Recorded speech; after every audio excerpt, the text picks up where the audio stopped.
恭敬大德圣听，为其发挥及一切众生，经转妙法轮，教导我们如何了生脱死，离苦得乐，殊胜无生。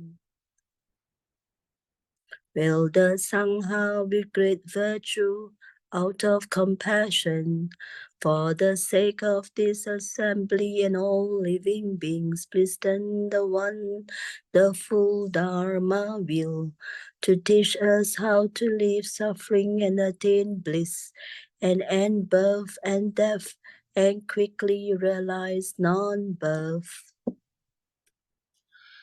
Namo tassa bhagavato arahato samma sambuddhassa. Homage to the blessed, noble, and perfectly enlightened one. Namo sadanto suchetoye alahati sanmiao sanputo 无上甚深微妙法，百千万劫难遭遇。我今见闻得受持，愿解如来真实义。Supreme and wondrous Dharma, subtle and profound, rarely is encountered, even in a billion eons. But now we see and hear it and accept it reverently. May we truly understand the Buddha's actual meaning.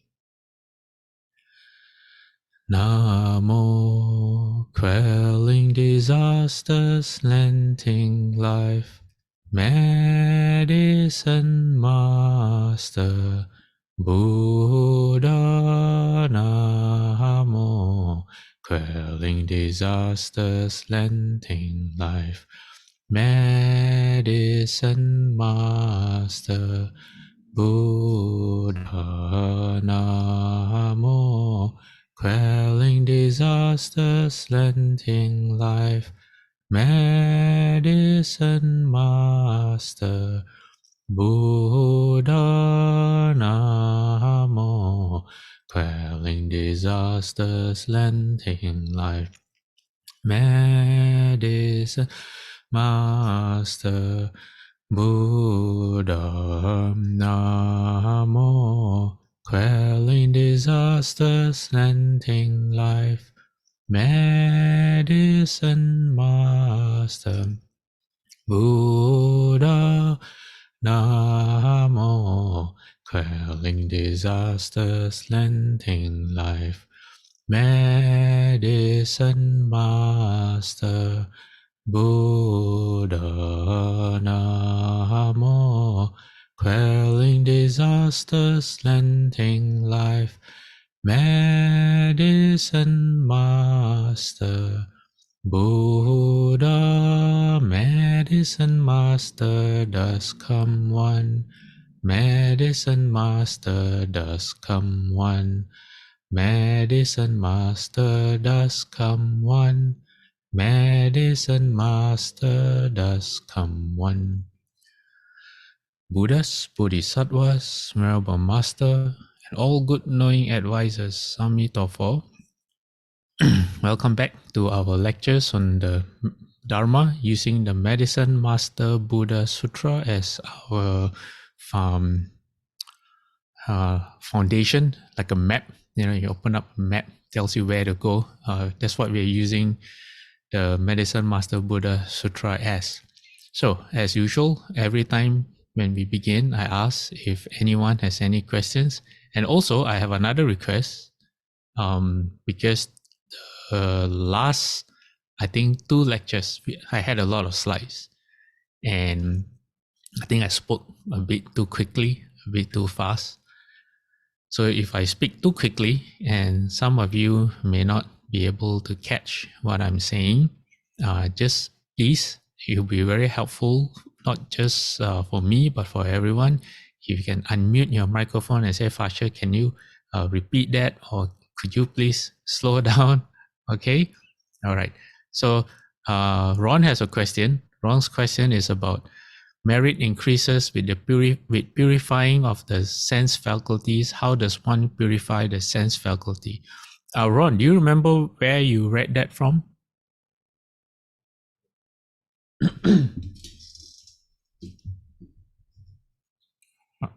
Ron, are you there?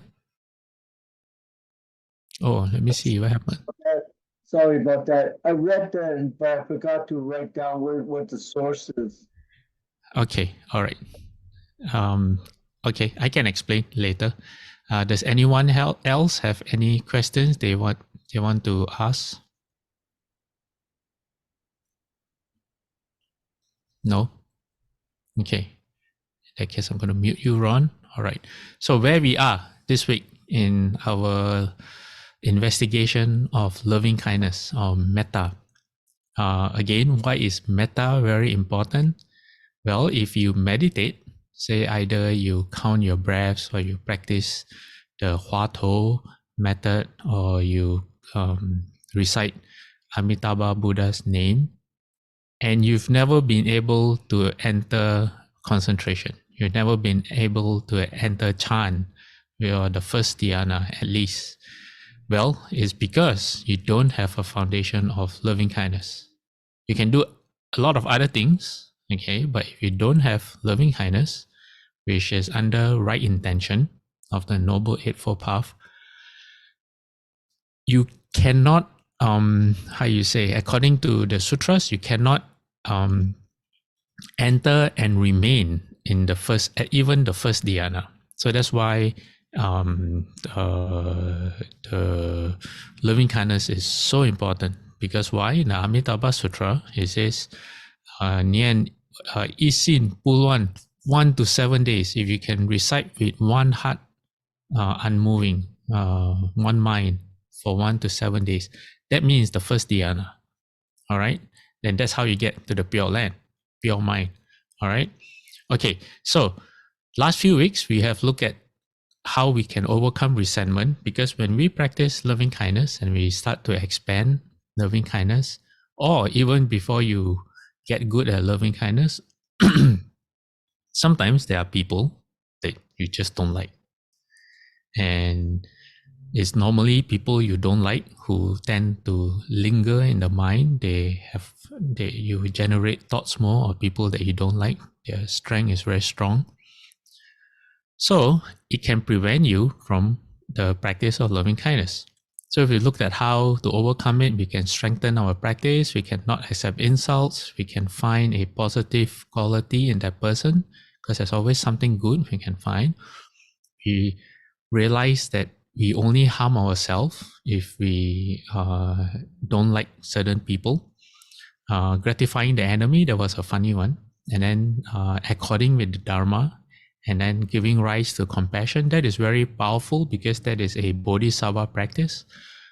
If we can regard all living beings, we can regard people like a man older than us, like a brother, or as our fathers, or as our grandfathers, or younger as a younger brother, as a son, a nephew, for example. We expand that to men, women, children, older people. Then if we can regard people like that, like people that we care for, then naturally we give rise to loving kindness for them. The keyword being people that we care for. That's why they say at home, who are the Buddhas? It begins with the parents. Our parents are our Buddhas. Why? Because if we cannot learn loving kindness for our own parents, how can we extend loving kindness to people outside of that circle? Okay, so that's a very powerful practice. Okay, so today, let me see. Okay, today we are going to look at the benefits of the practice of loving kindness, then the contemplation of not self, then being inspired by the Buddha, and finally the giving of gifts. What kind of gifts? Bowing. You bow to the person you don't like. Maybe not in front of the person, that might be weird. But you know what I mean? We'll come to that. Or you do transference or dedication of merit, or you do repentance. The last one is a very Mahayana kind of practice. It's not really for beginners. But if you can do that, that means your practice can move to the next level. All right? Okay. Moving on, I want to share something from the Maha Prajna Paramita Shastra first. It talks about what is a well-cultivated mind. It says a well-cultivated mind is meant a strong mind of loving kindness. The mind is not yet well cultivated when one is just beginning to acquire it. Acquire what? The practice of loving kindness. So it says, in order that it be well cultivated, that means your mind is well trained, it is not enough to practice it just towards fond people or towards good people or towards those who do good to us or toward beings of a single direction. Following long practice, it is necessary to acquire deep affection for and love equally and without any difference the three types of beings: friends, enemies, and neutrals. Okay. Oh, sorry, I said that wrongly. And without any difference, the three types of beings: friends, enemies, and neutrals. Okay, I'm not sure what the three types of beings are. I think it's addition to friends, enemies, and neutrals. I didn't have time to look it up. In other words, okay, just to avoid any confusion, it means all kinds of people. All right, people you like, people you don't like, as well as people that basically make no difference to you. It says to look upon beings in the 5 destinies and the 10, okay, there you go, and the 10 directions with the same loving kindness as one regards one's mother, father, older brother, younger brother, older sister, etc., etc. Okay, that's how you should view people, to have a strong practice in loving kindness. Then Venerable Nagarjuna says, Bodhisattva Nagarjuna, because he's the one that wrote this Maha Prajna Paramita Shastra, he says, one should always look for good things to procure their welfare and safety. Finally, one should include the beings of the 10 directions in this loving kindness. Okay, it says one should always look for good things to procure their welfare and safety. What is that? What is that? Well, I'm sure you all have this experience in your lives, hopefully many, many times.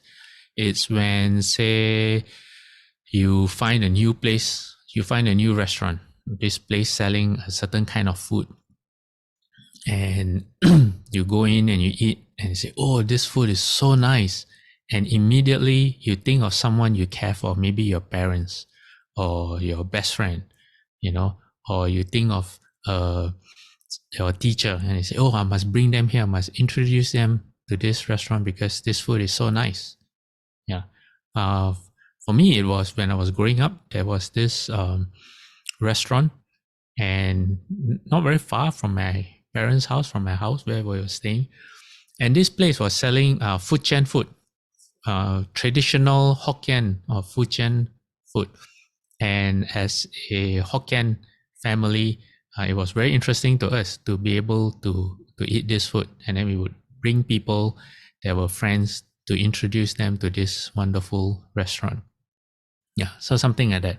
You know, you encounter something that you immediately find special and nice, and you don't keep it to yourself. You, out of heart of joy, you just want to share it with other people. That's the mindset behind this. You look for good things to procure their welfare and safety. So you go on a holiday and you see certain things, and instead of writing a postcard that says wish you were here, you actually buy back souvenirs for the people that you care for.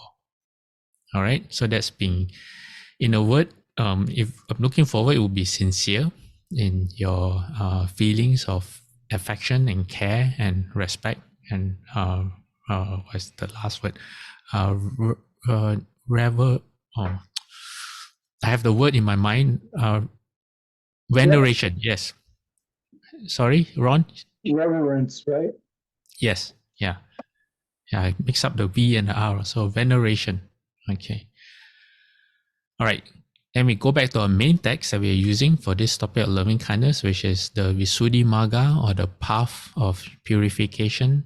So it says, but if he's still unable to quench that thought in this way, what thought? The thought of resentment. Then it says, okay, so the practitioner, which is all of us, should review the advantages of loving kindness. So now, if you still block, you still, you're sitting there trying to practice loving kindness, but that person that you don't like keeps coming up in your mind. So what you should do, he says, think about the benefits of loving kindness. And what has the Buddha has to say about this? So the Buddha said, now you who have gone forth into homelessness, that means you live the home life, has it not been said by the Blessed One as follows? Bhikkhus. And bhikkhus means bhikshu. When the mind deliverance of loving kindness is cultivated, developed, much practice, made the vehicle, made the foundation, established, consolidated, and properly undertaken, 11 blessings can be expected. What are the 11? It means you get 11 benefits. Isn't the language nice? It says loving kindness made the vehicle. It means everywhere you go, you're driving a vehicle of loving kindness. That's a nice way of putting it. Okay, what are the benefits? Number one, you sleep in comfort, you wake in comfort, and you dream no evil dreams. That means you won't have any nightmares. You are dear to human beings. Everyone likes you. Okay, you are dear to even non-human beings. All right, non-human beings can be animals. It can be spirits, animals. How you say, monks when they go and practice. There are a lot of stories about, for example, from the Thai forest tradition. Because loving kindness is the monk's basic practice, and the Buddha has taught left home people that he says the only weapon you are allowed to have is loving kindness.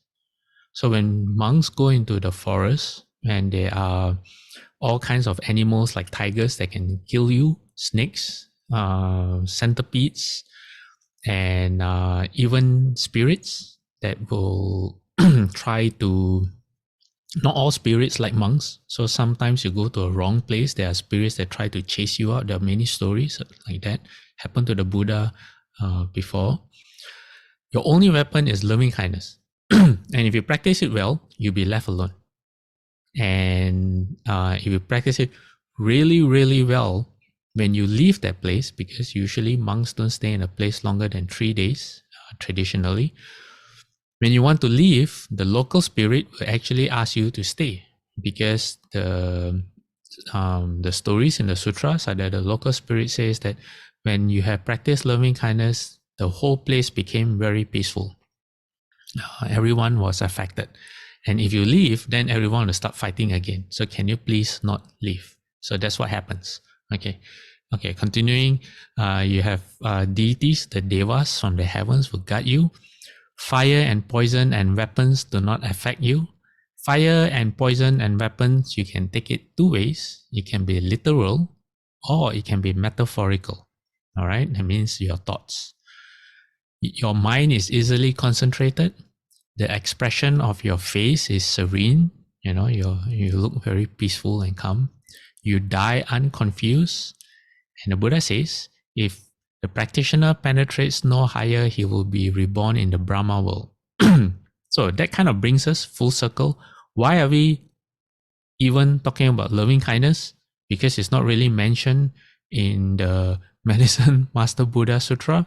Okay, it's because if you all recall, a long time ago, I think in the beginning of the year, we were looking at the various heavens and how people get to the various heavens. And when we reach the Brahma heavens, the only way you can get to the Brahma heavens is by practicing the Brahma Viharas. What are the Brahma Viharas? It is loving kindness, compassion, empathetic joy, and equanimity. So that's why we are on loving kindness. And the Brahma heavens is the only, below the Brahma heavens, all the different heavens, like the heaven of the 33, Lord Chakra, the heaven of the 4 kings, and the other 4 heavens making up the 6 desire heavens. You get there through doing good deeds. You help people, you practice generosity, you hold the precepts, you get to those heavens. But the Brahma heavens and above, You get there through samadhi. You get there through chant. You get there through practices like loving kindness, through calming your mind down. It's not through blessings anymore. All right? So it's through real skill in the Dharma. So that's what the Buddha says. You will penetrate no higher, then you will be reborn in the Brahma world. If not, you will go even higher than that.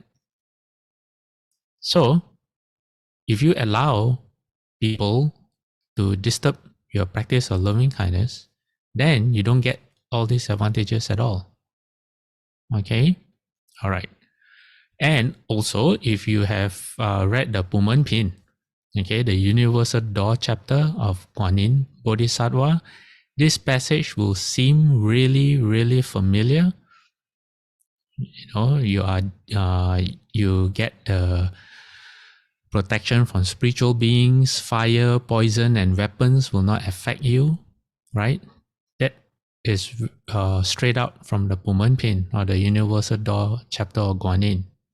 And what does it say in the Universal Door chapter? It says, if you invoke the strength of Guanyin Bodhisattva, then you get these benefits. So what is the strength of Guanyin Bodhisattva? Loving kindness. All right? Guanyin Bodhisattva represents loving kindness and compassion, these two combined. Because if you don't have loving kindness, you cannot have compassion. So you need loving kindness, then compassion. So you can evoke the strength of Guanyin, then you are protected. Okay, same, basically what we just read. Okay, now we move on to the next topic. Wait, do we have any questions? Does anyone want to ask anything? Yes, no? Okay, now as we move on to the next one, which is contemplation of not self. Okay, not no self, but not self. So it says, try contemplating the elements. What are the elements? Well, it says, what is it you are angry with? Is it the hair on the head you are angry with? Or is the hair on the body? Or the nails? Or the urine you are angry with? Or alternatively, is it the earth element? Or the water element? Or the fire element? Or the air element? What is this trying to do? It is trying to use logic to break down illogical and illogical emotion. Emotions are usually illogical. Okay, they don't depend on logic. So what this is trying to do is trying to take who you are angry with and ask yourself, who is it that I'm angry with? Okay, it doesn't work for everyone. Okay, but if it works for you, then you should try it out.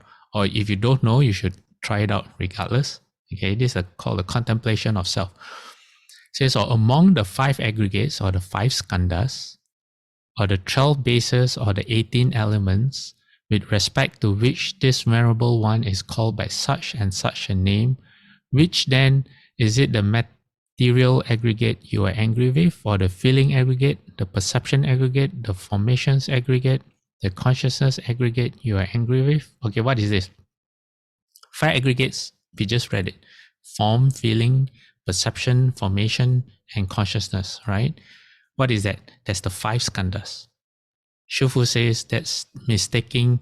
When we take the 5 skandhas to be who we are, Shufu says that's mistaking fish eyes for pearls. That means we take what is not worth anything to be important. Okay, that's where all our problem comes from. When we get attached to the 5 skandhas as the self. Then if you look at the first sentence, it says 5 aggregates or the 12 bases. What are the 12 bases? The 12 bases are our senses, the eyes, ears, nose, tongue, body, and our mind, combined with the 6 sense elements, which is what do you see? Your eyes see forms, your ears hear sounds. So the 6 sense elements plus the corresponding 6 sense objects becomes 12. Just called the 12 bases. And the 18 elements is when these two contact, okay, your eye see things, then your eye consciousness arises. So you got 6 plus the 6 sense objects, you have 12, then you plus the 6 consciousnesses that arise as a result of contact, then you get 18. So that's what it means. Okay, it all comes down to different names, but it means the same thing, our experience of life. What we think it means to be alive as we go around this world, who we think is us, that's what it means. Okay? All right. So it says, for when one tries the contemplation of elements, his anger finds no foothold like a mustard seed on the point of an awl or a painting on the air. So if you do this contemplation very well, you find that who actually is a person or what actually is a person. When you break it down, can you find a person? So for some people, like I said, it works. For someone, it worked really well in the Shurangama Sutra. Okay, when Venerable Ananda was going out on alms, and he met this girl. This girl saw him, and this girl was Matangi's daughter. Her mother's name was Matangi. And immediately she fell in love with Venerable Ananda. Yeah. Why? Well, there are two reasons why. Number one, Ananda was very, very handsome. How handsome? Ananda looked like the Buddha. The Buddha had 32 hallmarks, major hallmarks. Ananda had 30, if I'm not mistaken. Yeah, I think Ananda had 30. So he looked like the Buddha, very handsome. That's number one. But that's not the only thing. The second reason was the Buddha said, I think Shufu said in the commentary, for 500 lifetimes before, this woman and Ananda were husband and wife. So the affinities were very, very strong. So what are affinities? They come up in terms of emotions. They're not logic. You just feel. You can't explain why. Like when you're in love with someone, you can't explain why you're in love with someone. You just are in love, right? Yeah. So she fell in love with Venerable Ananda, and she couldn't do anything because Venerable Ananda at that time was a first stage Arhat, so he was in quite good control of himself. So what did she do? She asked the mother to put a spell. What's a spell? Yeah, put a spell, a mantra spell on Venerable Ananda. And just as Venerable Ananda was about to break his precepts, the Buddha sent someone. The Buddha sent, does anyone remember who the Buddha sent? The Buddha sent a bodhisattva, right, to rescue Venerable Ananda? Manjushri Bodhisattva. Thank you so much. Okay, thank you so much. I knew I could rely on you all. So Manjushri Bodhisattva went to save Venerable Ananda, and he brought the girl and Venerable Ananda back to the Buddha.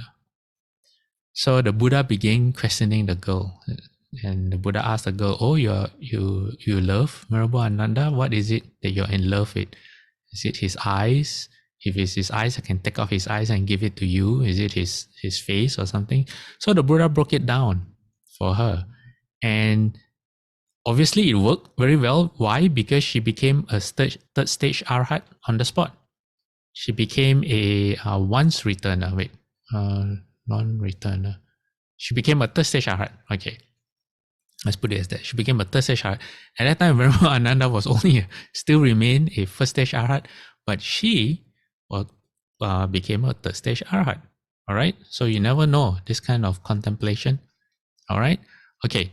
Now moving on to the next category or the next step, the next practice is being inspired by the Buddha. What does this mean? It means it's this practice we've covered before is called mindfulness of the Buddha. In other words, this is where Nianfo or the Pure Land practice comes from, mindfulness of the Buddha. So this gives you a clue. When you recite Amitabha's name, all right, what are you supposed to be doing? Just reciting the name, or is it more than that? Okay, so we'll discover that. So what does it mean being inspired by the Buddha? Here it says, now you who have gone forth, is it not a fact that when the Buddha was a bodhisattva, before discovering full enlightenment, while he was still engaged in fulfilling the perfections during the 4 incalculable ages and 100,000 eons, he did not allow hate to corrupt his mind even when his enemies tried to murder him on various occasions. Alright, so the Buddha, and we have all the stories to prove in the Jataka tales, which I'm going to share some with you. The Buddha, for many, many lifetimes, because he was practicing and he was not an ordinary person, he was able to endure all kinds of abuse and hate, and never once did he give rise to feelings of hate or animosity or resentment. Okay, now what are these stories? Well, last week I tried to tell you this story, but because I wasn't prepared, I may not have gotten everything right. So what did I do? I got Shufu's commentary from the Lotus Sutra, and this is it. All right. So this is what Shufu shared with us in the Lotus Sutra. Shufu says, when Shakyamuni Buddha sat beneath the Bodhi tree, he became awakened upon seeing a bright star at night. Having become awakened, he used his wonderful wisdom of observation to decide whom he should save. Then he realized that I should save Ashnata Kondinya and the 4 others who are now at Deer Park first. Who are these? Total of 5 people. These 5 people were following the Buddha before he became the Buddha. They were following the Bodhisattva.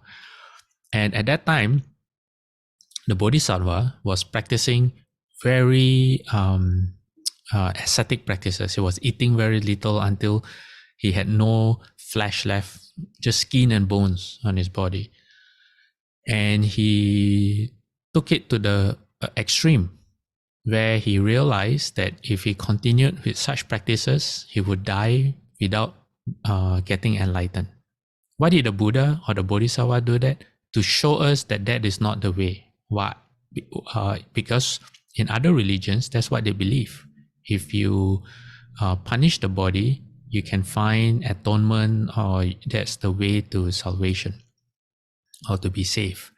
The Buddha did that to prove that that's not the that's not the way out. So you shouldn't punish your body. So when the Buddha realized that, the Buddha had a memory of when he was young. He entered the first dhyana. How did he enter the first dhyana? Well, I think he was 4 years old, and he was sitting under a rose apple tree, and he was watching the people, the farmers, toiling the land. And as they were toiling the land, he saw that a lot of little insects were dug up and they were eaten by birds, and he just felt a lot of what was it? Let me find the right word. He felt he felt really he felt that life was full of suffering, although he was very young at that time. He felt that life was full of suffering, and it was full of loving kindness for all the little creatures that were being eaten. And just like that, he entered the first dhyana. And guess what happened when he entered the first dhyana and was sitting there? As the sun was moving, all the shadows moved in accordance with the sun, but the shadow of that tree he was sitting under did not move at all. So when the king, his father, came to look for him, and the people told him what was going on, the father bowed to his own son. There was a second time that the father bowed to his own son. The first time was when he was born and he received a prediction. That was a second time. Yeah. Okay. So anyway, coming back to this. So the 5 are the people who were with the Buddha at that time. Yeah, sorry, I lost track of the story.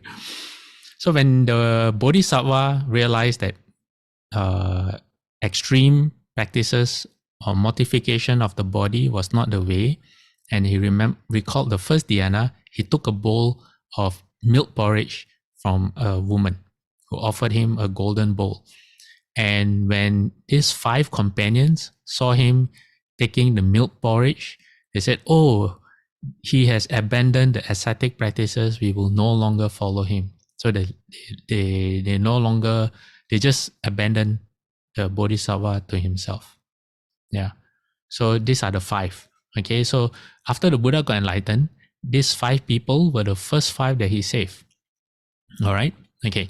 So coming back to our slide, it says in their past lives, these 5 had, this is Shufu giving the commentary, he said, these 5 had always tried to sabotage and belittle Shakyamuni Buddha. Countless eons ago, when they all decided to cultivate the path, they bullied Shakyamuni Buddha. Sometimes they beat him up, at other times they insulted him, ate his flesh, or drank his blood. Weren't they terrible? Okay, I tried to look for the story, but I haven't been successful. If anyone knows what Jataka story this is from, please share. Okay, so Shufu continues. He says, during the formative stage of Shakyamuni Buddha's practice, that means when he was a bodhisattva, this five beat him. Although this five beat him, he did not get angry. Instead, he made the following vow: all of you are truly helping me cultivate. When I realize Buddhahood in the future, I vow to save you first. Although you are treating me badly now, I shall be especially good to you. So when they insulted Shakyamuni Buddha, he also vowed, you may insult me now, but I do not hate you. Not only do I not hate you, I will save you first when I become a Buddha. Okay, normal people get angry instead, but not the Buddha. That's why he's the Buddha. Okay, so then Shufu says there is the famous story of King Kalinga and the patient immortal in the Vajra Sutra. Who was King Kalinga? He was a former incarnation of Ajnata Kondinya, the first one who became an arhat under the Buddha. Okay, there is a Jataka tale that is very, very similar to the story that we are about to read, that Shufu is about to tell us. But some of the details seem to be different. For example, in the Jataka tale, it doesn't say that the king was Ajnata Kondinya, but I'm going to share it to you. Some of the things I found out anyway. Okay, so Shufu says, one day King Kalinga brought his concubines along on a big expedition to hunt for roebucks, jackals, and animals in the mountains. And he came with his concubine and says, these ladies have been confined in the depths of the palace as if they were serving time in jail. They have no freedom. Now that they were outdoors, they were finally able to see the sky, mountains, waters, green trees, meadows, etc., the whole garden. So the view was so beautiful, Shufu says, that it was impossible to describe. Okay. Now, I have a picture for you. Okay, where is this? This is from Borobudur in Indonesia. And this shows the king. This is from the Jataka tale I was telling you about. Excuse me. So this shows the king taking a nap and one of his concubines attending to the king. And because the king was taking a nap, that's why the concubines were free to go run around and explore this wonderful place. So what did they do? They found a cave. And the cave, they saw an old man, which was the Bodhisattva, which was the Buddha and one of his past lives. His body was coated with a thick layer of dirt and whose hair was matted in a big bun. So at first they thought it was a monster and did not dare approach him, but then they realized it was a man. So they started talking to him, or maybe they started taking a stick and poking at him to see if he was still alive. Yeah. So so they asked him, what are you doing here? Do you have anything to eat? Like how do you survive? And your clothes are so tattered. Are you able to walk? So the patient immortal said, I'm cultivating the path. Oh, excuse me. He says, and I focus on developing patience. And Shufu says, these concubines asked, what is patience? They had no idea what patience was. Okay, so this is an image of the concubines at Borobudur. Borobudur is very fascinating. There are so many levels to Borobudur, and one of the levels have all these carvings of the Jataka tales, for example. Okay, so these are the concubines.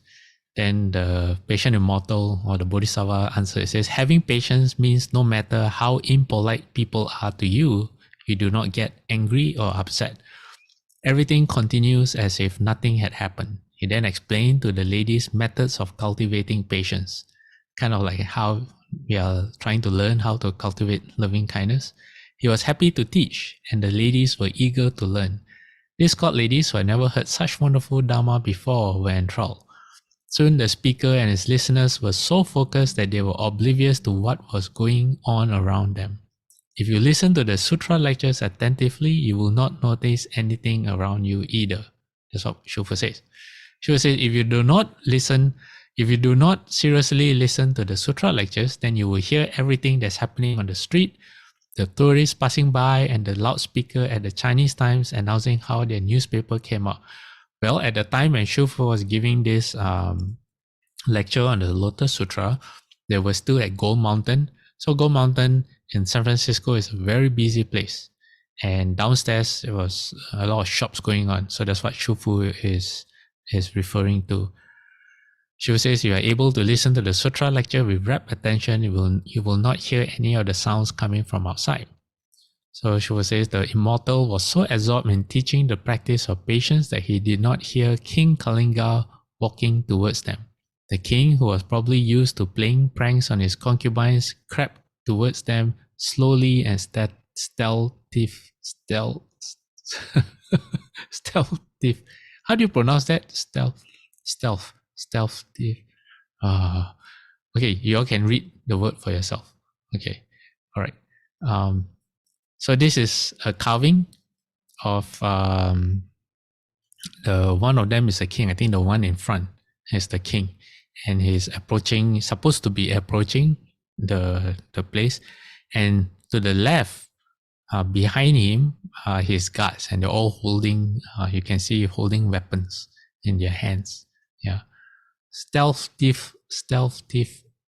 Okay, no mind. Okay, so creeping out on the scene, the king saw that his concubines were sitting around an old man listening to him talk. So immediately he became jealous. Why? Because he's used to being the center of attention. He's the one that the concubine should be paying attention to, not anyone else.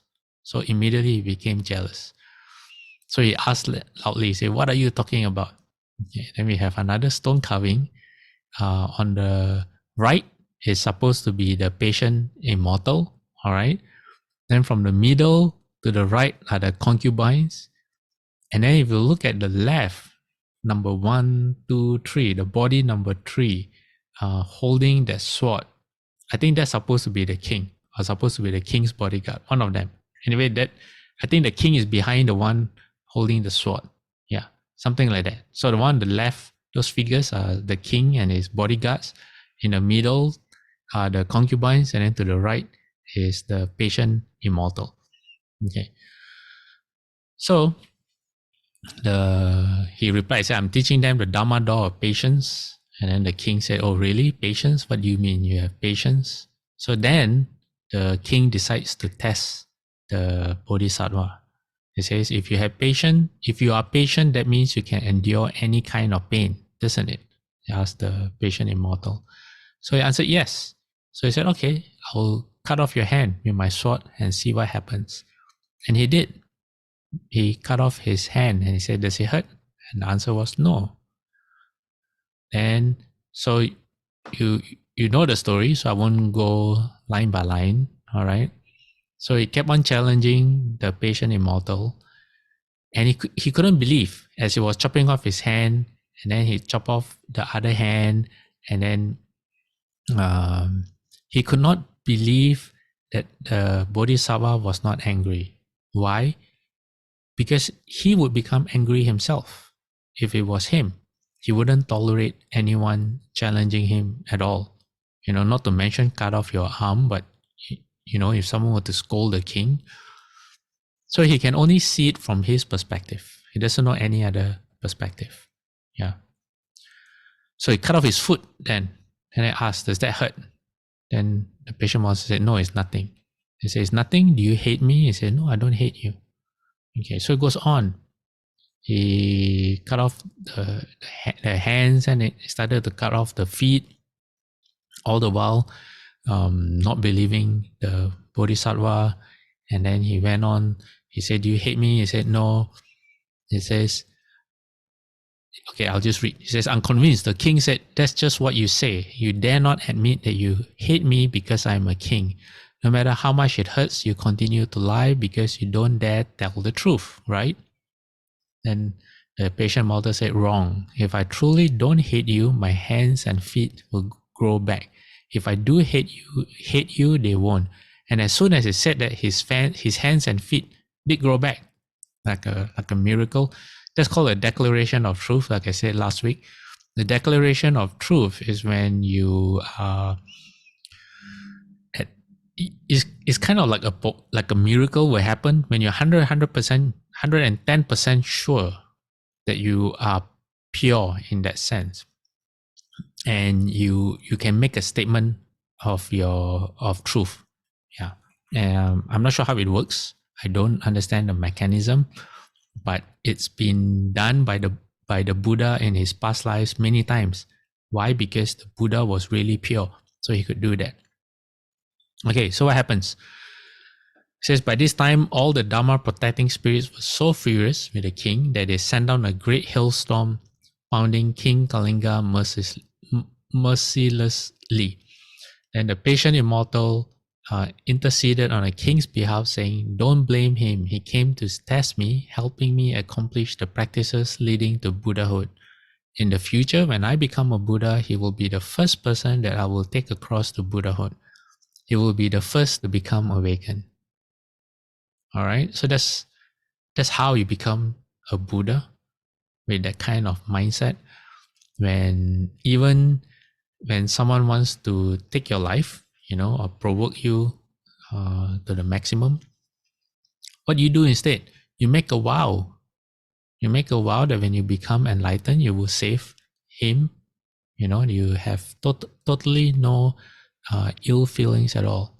So that's what it means to be inspired by the Buddha. Okay, when we are mindful of the Buddha, this is one of the facets, like a diamond has many facets that make it sparkle. This is one of the characteristics of a Buddha that we should be mindful of. So when we recite the Buddha's name, Amitabha Buddha's name, what should we be mindful of? We should investigate his vows, his 48 vows, because it is through his vows that he became a Buddha. And if we can investigate his vows, then we also know how to become a Buddha like Amitabha Buddha. Okay? All right. So coming back, there are other stories. For example, this is called the Chula Dhammapala birth story from the Jataka. So it starts off like this. It says that, let's say we just read the story of the Buddha being the patient immortal, and it says it is perhaps not so wonderful that an adult who had actually gone forth into homelessness should have acted that way. So this is for someone who's very cynical. People say, oh, of course he can act that way. He's a bodhisattva, or, he's been practicing for so long. He can meditate so well in the cave. He's left home. He's an adult. He's a human. Of course he can do that. Okay, well, so now this story says, well, the bodhisattva as an infant, as a child, was also able to do so. So what happened? This child is about when he was born a prince. And I didn't have time to go and look for the whole story, but you can if you want. You can look up Chula Dhammapala, all right? And then he says the father was not happy with the son. Something happened, and the father, the king, was not happy with the son at all. So what did he do? He cut off his hands and feet, and it's just a poor baby, and the mother was so sorrowful. The mother said, oh, Dhammapala's arms. So the child, the Buddha, was named Dhammapala. He says, are severed. They had been bathed in sandalwood. He was heir to all of the earth. Oh, king, my breath is choking me. So he's telling the husband, he said, what's wrong with you? What kind of father are you? He says, then his father, still not satisfied, commanded that his head be cut off as well. But even then he had not the least trace of head, since he had firmly resolved thus.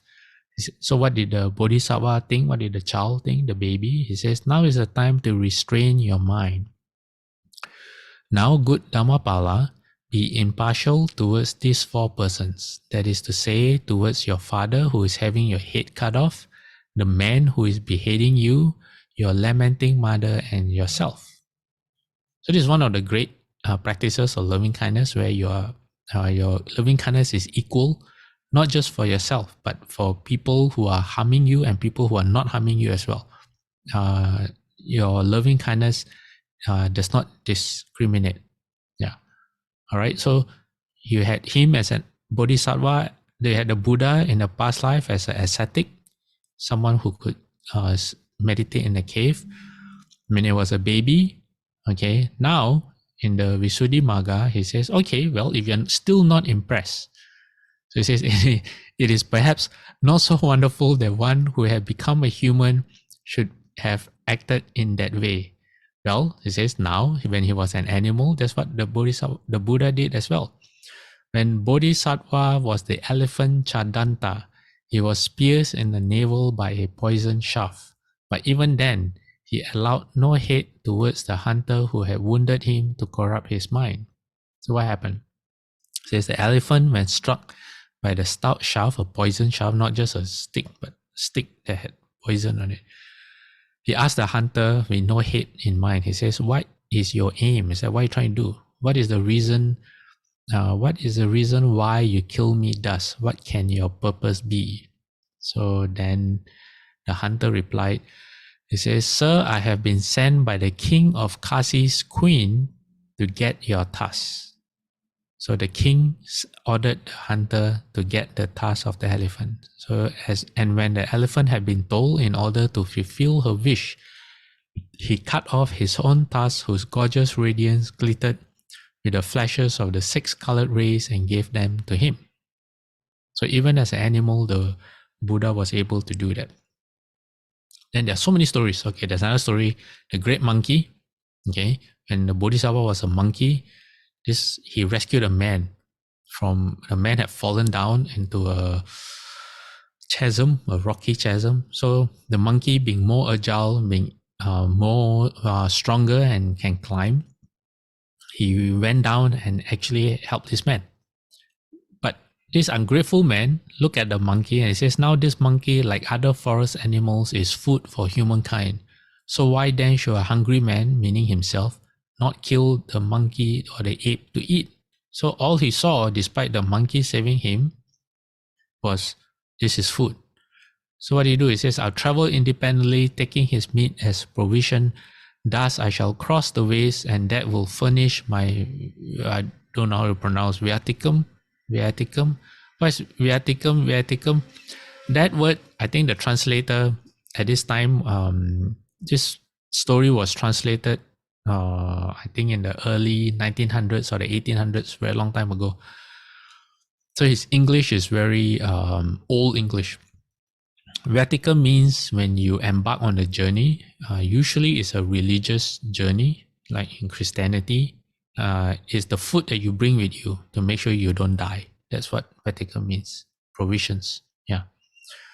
So he says, then he took up a stone and dashed it on the head of the monkey. But the monkey looked at him with eyes full of tears and said, oh, act not so, good sir, or else the fate you reap will long deter all others from such deeds as this that you would do to me today.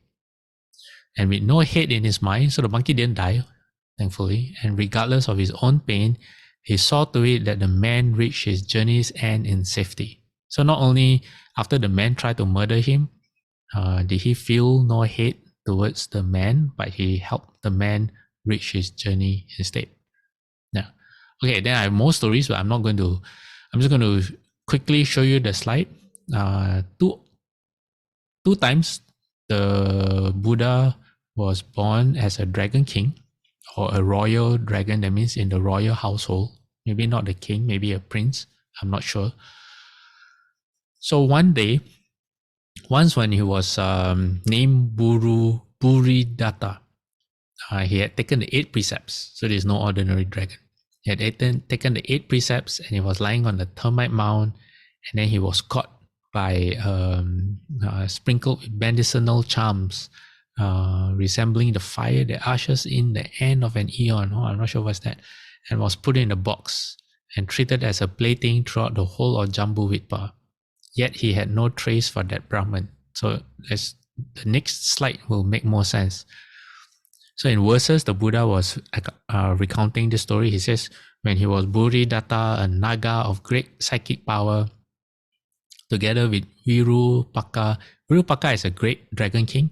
His features in quite a few sutras. So they went to a heavenly realm with this other dragon king, and they saw all the gods in the heavens, and then it says, for the sake of going to the heaven, I undertook the observance of ethics. I think that's how it works. You take the 8 precepts, you observe it well, then maybe you can enter the heaven. I'm not sure. Then he says, so he had heavenly food and enough.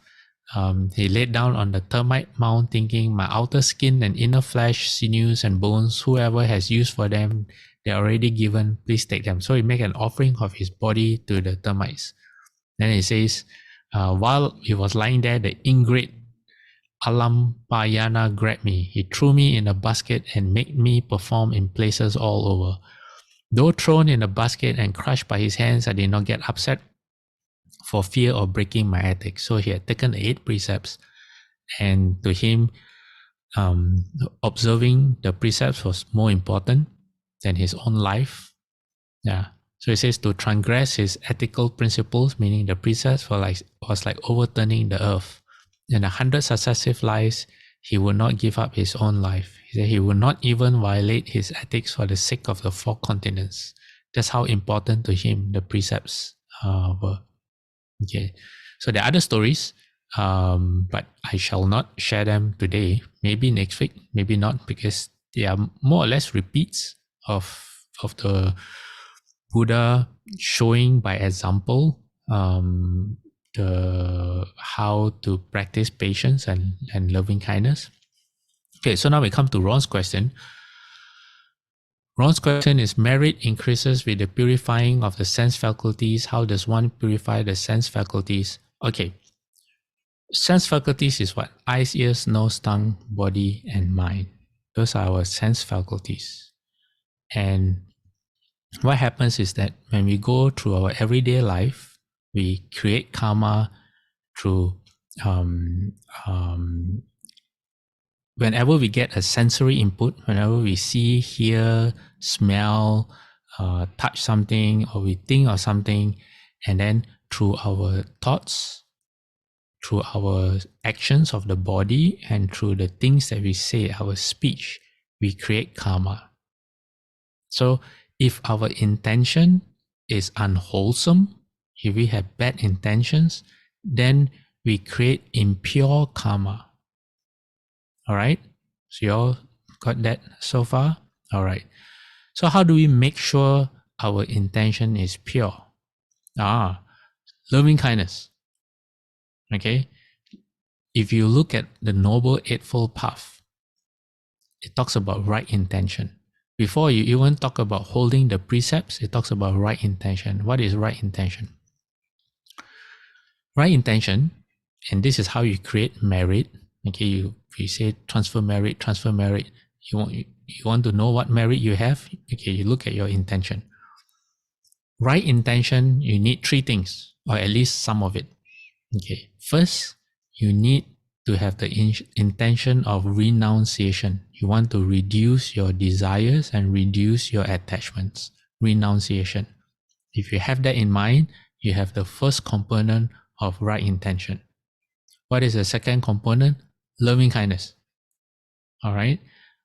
So renunciation, which is to reduce attachment and desires. Number 2, loving kindness. Number 3, compassion. When you have these 3 components, you have right intention. And then whatever you say, whatever you think, whatever you do, if you have those 3 things, you're not 100% pure yet. Okay, from a Mahayana perspective, you're not 100% pure. Why? Because you still haven't overcome the sense of self. There's still the false self, there's still the ego, but you are already doing your best. Okay, so by loving kindness, we don't have anger, no hatred, no animosity, we have patience, our minds are pure. That's how we can purify our sense faculties. Okay, does anyone have any questions about that? Okay, Saha is asking, what if you have desires for the right intention? Okay, so those are not, okay, so sometimes in language, especially English, is not very language can be very clunky. People say, oh, desire. So cannot have desire for anything. If you have desire to become a monk or nun, no, that's no good. If you have desire to become the Buddha, that's no good. Well, we have to use our wisdom. So, not all desires are bad. Okay, there are wholesome and unwholesome desires. So let's say, like you say, Saha, money in this case. Well, you have two people. One person wants money so that they can enjoy themselves more, they can gamble more, they can take more intoxicants, they can buy more, they can immerse themselves more in sensual pleasures, the six senses. All right. No good. These are unwholesome. Why? Because you keep on planting seeds that bring you back to rebirth. Okay. Another person also has desire for money, but their desire for money is altruistic. They generate blessings and merit, but they dedicate it to all living beings. That means the reason why they work hard and get paid is so that they use the money to build temples, they use the money to help poor people, they buy them food, they use the money, they donate the money to places where you have animal shelters, to help animals. That would be a wholesome desire on the wholesome side. Okay, let's not use the word desire. That would be a wholesome intent. The intention is right. Why? Because it's not selfish. Selfish, the first person for himself. You want money for yourself, that's selfish. You want to enjoy yourself. But the second person wants money to help people, to generate merit. That's very, very wholesome. Why? Because they are not increasing their attachment or their desires. They are doing it out of loving kindness and compassion. Right? Okay, good question. Anyone else? Dharma Master, can I ask questions? Yes, please. I guess my question, to be more precise, was like, for example, if you want to expand your businesses, so in the future, when you make more money, then you can help temples, build temples, like what you said. That would be the right intention, correct? Yes. Also for your family, it doesn't have to be like to help people all the time. It can be to have a secure life for your family or for yourself. Because that's what being a householder life is. So the Buddha, actually, there are sutras where the Buddha says, when you have money, this is a responsible householder, this is what you should do with the money. You take care of your parents, you take care of your friends, that means you are not stingy. You distribute your wealth, you want security for yourself, for your household. So the Buddha had a lot of very good advice for not just how to make money properly, it means following the Dharma, but also how to use the money. Buddha said you should, the Buddha, what exactly the Buddha say?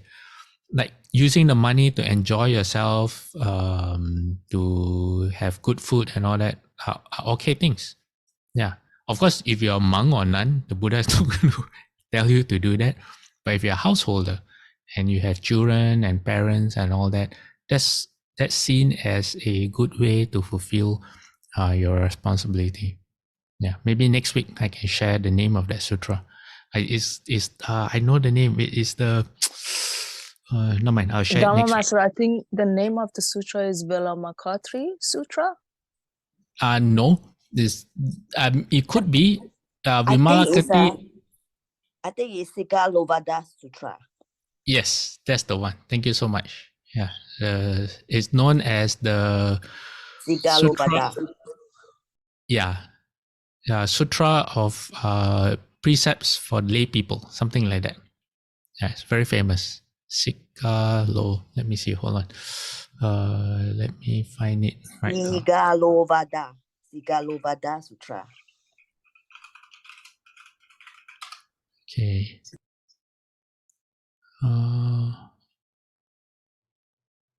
Conduct. Sorry. conduct for lay people.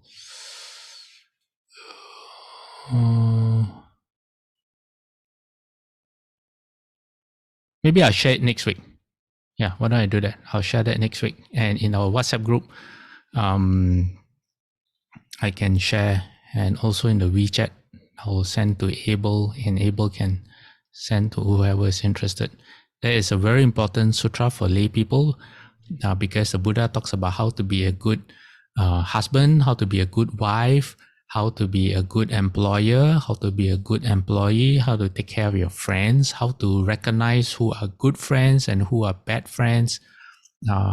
It's very, very, in that sutra, it's the Buddha is not, he doesn't talk like the Buddha. He talks like an uncle. Why? Because the name of that sutra, Sikawa Loda, is a young man. And what happened was his parents died. And when his parents died, they couldn't talk to him about Buddhism. Well, the parents were Buddhists. They were followers of the Buddha, but not the son. So the parents had a plan. They asked the son to every morning to respect the 6 directions, because they know that the Buddha will teach the son. So after the parents died, the son was worshipping the 6 directions. I'm not sure whether it was just bowing or putting the palms together. And then the Buddha came, and the Buddha asked him, "What are you doing?" And he said, "Oh, my parents asked me to do this after they died.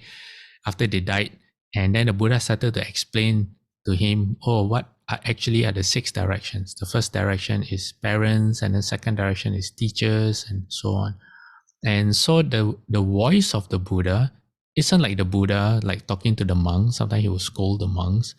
But the voice of the Buddha is more like an uncle telling his young nephew how to be a responsible young man. Okay, there in the chat box, Shuiling put there, Sutra for Householders, a Sigalowada Sutra. Yeah, very highly recommended for everyone to read. Okay, all right. Dharma So Master, I'll be interested in yes. this sutra. If you could please post it on the group so we can print it off. Okay, all right. I'll find the link and then I'll share it with everyone. Okay, let me end slide. Let's do the dedication of merit.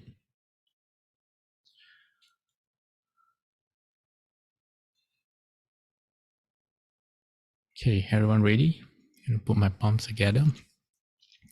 May every living being, our minds as one and radiant with light, share the fruits of peace with hearts of goodness, luminous and bright. If people hear and see how hands and hearts can find in giving unity, may our minds awake to great compassion, wisdom, and to joy. May kindness find reward. May all who sorrow leave their grief and pain. May this boundless light dispel the darkness of our endless night. Because our hearts are one, this world of pain turns into paradise. May all become compassionate and wise. May all become compassionate and wise. I see we have many friends from China joining us. Maybe next week we will have some questions from them. Okay, let's do 3 bows to the Buddha. First bow. Second bow. Third bow. Half bow. Bowing respect to the Rebel Master. Second bow. Third bow. Half bow. Okay, Amitabha everyone. We'll see you all next week. Thank you, Dharma Master.